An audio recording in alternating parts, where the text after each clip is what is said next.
Hello everyone, welcome to Dakshinala Academy. I am Advocate Sneha Soni, and in this video we will be discussing about Uttar Pradesh Land Revenue Code 2006.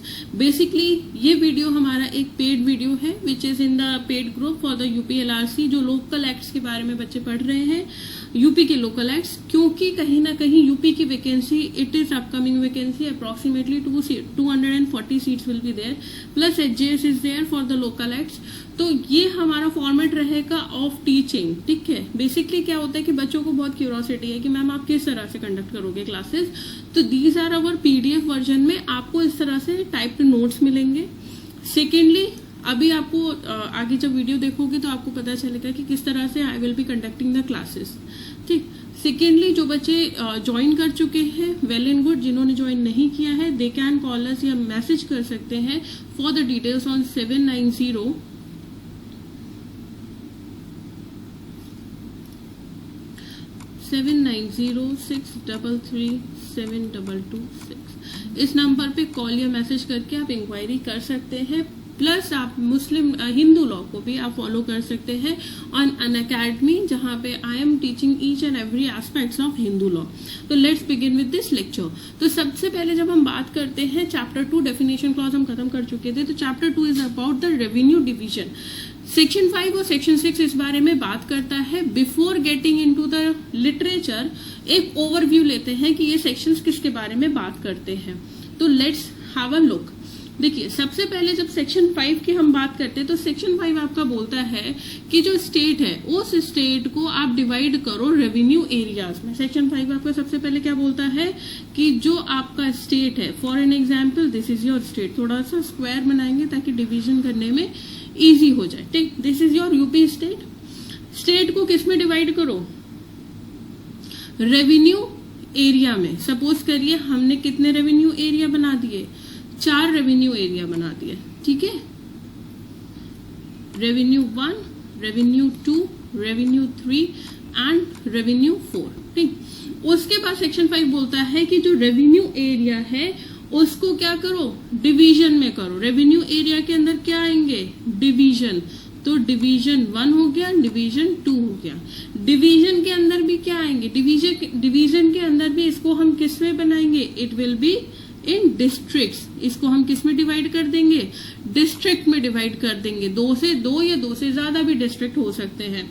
तो अब हम इसको किस में divide करेंगे? District में divide करेंगे. तो डिस्ट्रिक्ट ये 1 हो गया, ये डिस्ट्रिक्ट 2 हो गया, ये डिस्ट्रिक्ट 3 हो गया और ये डिस्ट्रिक्ट 4 हो गया. ठीक है, इसके बाद बात करते हैं कि भाई डिस्ट्रिक्ट के अंदर भी अब आप तहसील में डिवाइड करो. जो डिस्ट्रिक्ट्स हैं उसको भी अब आप किस में डिवाइड कर दो? तहसील में डिवाइड कर दो. यानी कि T1, T2, T3, T4. हो सकता है 2 तहसील बने, हो सकता है 3 या 4, जितनी भी बन सकती है वो तहसील बनाई जाएंगी. ठीक है, 2 या 2 से ज्यादा भी तहसील बन सकती है. तहसील के बाद अगर बात करें तो हर एक तहसील का भी डिवीजन होना चाहिए. यानी कि अब तहसील को हम किस में डिवाइड करेंगे? प्रांगण में डिवाइड करेंगे. इस तहसील को हमने किस में डिवाइड किया? प्रांगण 1 और प्रांगण 2 में. नेक्स्ट बात करते हैं कि जो प्रांगण है, अब आप उस प्रांगण को डिवाइड करिए, वो किससे मिलके बनेंगे? वो विलेजेस से मिलके बनेंगे. 2 या 2 से ज्यादा, यानी कि विलेज 1, विलेज 2 और विलेज 3. ठीक, अब अगर हम बात करें कि सबसे बड़ी यूनिट कौन सी है फॉर रेवेन्यू, तो दैट इज योर स्टेट. सबसे बड़ा कौन हुआ? स्टेट हुआ. और सबसे छोटी यूनिट क्या हुई? सबसे छोटी आपकी यूनिट हुई विलेज. तो अगर हम सीरियल की बात करें तो सबसे पहले कौन आता है? आपका रेवेन्यू एरिया आता है. फिर उसके बाद क्या आता है? आपका डिविजन्स आते हैं. डिविजन्स के बाद आपके डिस्ट्रिक्ट आते हैं. डिस्ट्रिक्ट के बाद आपकी तहसील आती है. तहसील के बाद आपका क्या आता है? तहसील के बाद प्रांगण आते हैं.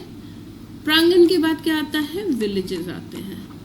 तो ये जो ऑर्डर है ना, ये इम्पोर्टेंट है. ठीक, तो सेक्शन 5 में यही बताया है कि स्टेट को डिवाइड करो किसमें? रेवेन्यू एरिया में डिवाइड करो. रेवेन्यू एरिया में क्या क्या होंगे? डिविजन्स होंगे. डिविजन्स में क्या होंगे? डिस्ट्रिक्ट होंगे. डिस्ट्रिक्ट में क्या होगा? तहसील होगा. तहसील में प्रांगण, प्रांगण में विलेज. ये चीज बात की गई है सेक्शन 5 में. सेक्शन 6 में क्या बात की गई है कि भाई ये सब तो करेंगे, लेकिन इन सब की अथॉरिटी किसके पास? तो इन सब की अथॉरिटी रहेगी किसके पास होनी चाहिए? भाई यूपी की बात कर रहे हैं तो इसकी अथॉरिटी किसके पास होगी? स्टेट गवर्नमेंट के पास। अब स्टेट गवर्नमेंट की पावर अगर हम बात करें तो सेक्शन 6 में दी गई है कि स्टेट गवर्नमेंट नोटिफिकेशन के थ्रू क्या कर सकती है? डिस्ट्रिक्ट बता सकते हैं जो कॉन्स्टिट्यूट करेगा डिवीजन को, तहसील बता सकते हैं जो कॉन्स्टिट्यूट करेगा डिस्ट्रिक्ट को, और विलेजेस बता सकते हैं जो कॉन्स्टिट्यूट करेगा तहसील को। ठीक, इसके बाद जब बात करते हैं स्टेट गवर्नमेंट क्या क्या कर सकती है, ये ऑल्टर कर सकती है किसी की भी लिमिट को, या ये अमालगमेशन मतलब एक दो चीजों को मिक्स कर सकती है, दो एरियाज को या दो विलेजेस को भी मिक्स कर सकती है, अमालगमेशन कर सकते हैं, या रीएडजस्टमेंट कर सकते हैं, या जो डिविजन्स हैं उनको एबॉलिश कर सकते हैं या नया डिवीजन बना सकते हैं, प्लस रेवेन्यू एरिया जो भी है या उनके क्या कर सकते हैं? नेम्स भी ऑल्टर कर सकते हैं या चेंज कर सकते हैं। अब ये बताइए क्या स्टेट गवर्नमेंट बिना किसी के ऑब्जेक्शन मंगाए अपना मनमानी कर सकते हैं? बिल्कुल नहीं। तो यहां पे जब हम पढ़ते हैं प्रोविजो सेक्शन 6 का, जब हम पढ़ते हैं सेक्शन 6 सबसेक्शन 2 का प्रोविजो, इसमें क्लियर लिखा है कि ये सारे काम करने से पहले, ये जो सारी चीजें हैं इनको करने से पहले स्टेट गवर्नमेंट प्रिस्क्राइब्ड मैनर में पब्लिश करेगी, जो भी उसका प्रपोजल है उसको पब्लिश करेगी, और क्या मंगाएगी? ऑब्जेक्शंस मंगाएगी। उस ऑब्जेक्शंस को कंसीडर किया जाएगा, कंसीडर करने के लिए कमेटी बनाएगी, कमेटी आपके रूल्स में दी गई है जो हम डिस्कस करेंगे। इसके बाद अगर हम बात करते हैं कलेक्टर की भी, कलेक्टर की भी तो कोई ना कोई क्या होगी? पावर होगी। तो when we talk about the collector, okay, अब कलेक्टर पे आ जाते हैं। तो जब हम सेक्शन 6 सबसेक्शन 3 की बात करते हैं तो ये बात करता है कलेक्टर के बारे में। तो कलेक्टर क्या करेगा? तो कलेक्टर के पास पावर है कि वो ऑर्डर पब्लिश कराएगा और क्या करेगा? अरेंज करेगा विलेजेस को। अरेंज विलेजेस किस में? इन अ तहसील इनटू लेखपाल सर्किल। किस में करेगा? लेखपाल सर्किल में उनको अरेंज करेगा, एंड लेखपाल सर्किल को किस में करेगा? रेवेन्यू इंस्पेक्टर सर्किल में करेगा। पहले लेखपाल सर्किल बनेगा, फिर उसके बाद रेवेन्यू इंस्पेक्टर सर्किल बनेगा। प्लस रेवेन्यू इंस्पेक्टर सर्किल जो बना है उसका हेडक्वार्टर भी कलेक्टर ही डिटरमाइन करेगा। ठीक है, तो ये जो बेसिक चीज है सेक्शन 5 और सेक्शन 6 की, जो रेवेन्यू डिवीजन में बात की जाती है वो ये है। सेकेंडली अगर हम बात करें भाई इसमें कौन कौन से रूल्स फॉलो होंगे, रूल्स आर वेरी इंपॉर्टेंट क्योंकि अलग से दिया गया है कि रूल्स भी पढ़ना है। तो रूल्स की बात करें तो रूल्स जाएंगे इसमें 3 से लेके 7 तक। ठीक, चलिए अब आते हैं हम लोग लिटरेचर पे। ये रहा हमारा लिटरेचर। लिटरेचर में क्या बोल रहे हैं कि जो डिवीजन ऑफ अ स्टेट है, सेक्शन 5 पढ़ते हैं। Division of a state into revenue areas. For the purpose of this code the state shall be divided into revenue area comprising of division which में consist of 2 or more district, and each district may consist of 2 or more tehsil, and each tehsil may consist of 1 or more prangans, and each prangan may consist of 2 or more villages। अगर वो diagram अच्छे से समझा है, section 5 वैसे ही रट गया। ठीक है, कुछ नहीं दिमाग लगाना है इसमें। ठीक है, इसीलिए पहले हमने क्या किया? पहले हमने आपके साथ क्या डिस्कस किया? डायग्राम को डिस्कस किया। सेक्शन 6 की जब हम बात करते हैं तो सेक्शन 6 आपकी क्या बात करता है? कॉन्स्टिट्यूशन ऑफ रेवेन्यू एरियाज के बारे में बात करता है। तो सेक्शन 6 अगर वीडियो अच्छा लग रहा है तो अभी के अभी लाइक कर दीजिएगा और सब्सक्राइब कर दीजिएगा, नोटिफिकेशन का बेल आइकन क्लिक कर दीजिएगा जिससे आपको नोटिफिकेशन मिल जाए। ओके, सेक्शन 6 की जब हम बात करते हैं तो it talks about the constitution of revenue area. Constitution of revenue area की जब हम बात करते हैं तो स्टेट गवर्नमेंट, देखिए आगे authority, state government by notification क्या करेगा?